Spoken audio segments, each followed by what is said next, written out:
أعوذ بالله من الشيطان الرجيم.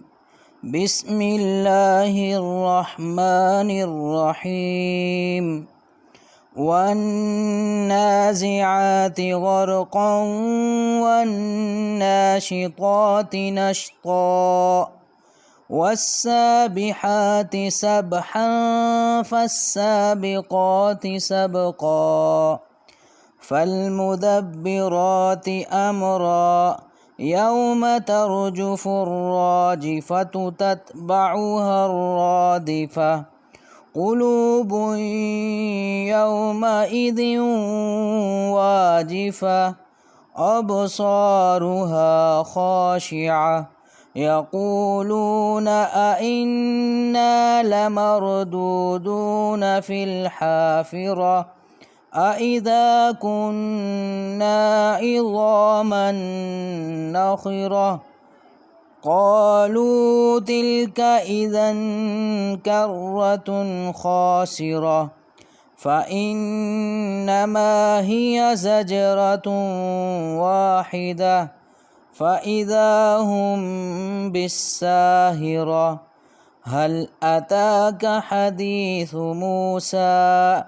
إذ ناداه ربه بالواد المقدس طوى اذهب إلى فرعون إنه طغى فقل هل لك إلى أن تزكى وأهديك إلى ربك فتخشى فأراه الآية الكبرى فكذب وعصى ثم أدبر يسعى فحشر فنادى فقال أنا ربكم الأعلى فأخذه الله نكال الآخرة والأولى إن في ذلك لعبرة لمن يخشى أأنتم أشد خلقا أم السماء بناها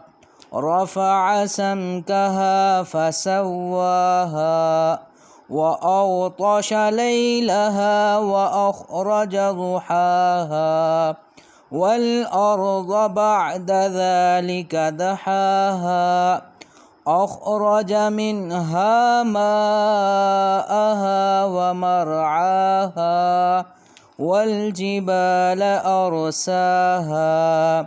متاعا لكم ولأنعامكم فإذا جاءت الطامة الكبرى يوم يتذكر الإنسان ما سعى وبرزت الجحيم لمن يرى فأما من طغى وآثر الحياة الدنيا فإن الجحيم هي المأوى وأما من خاف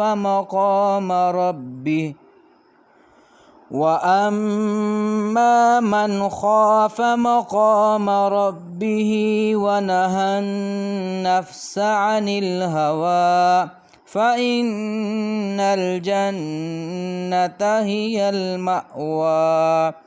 يسألونك عن الساعة أيان مرساها فيم أنت من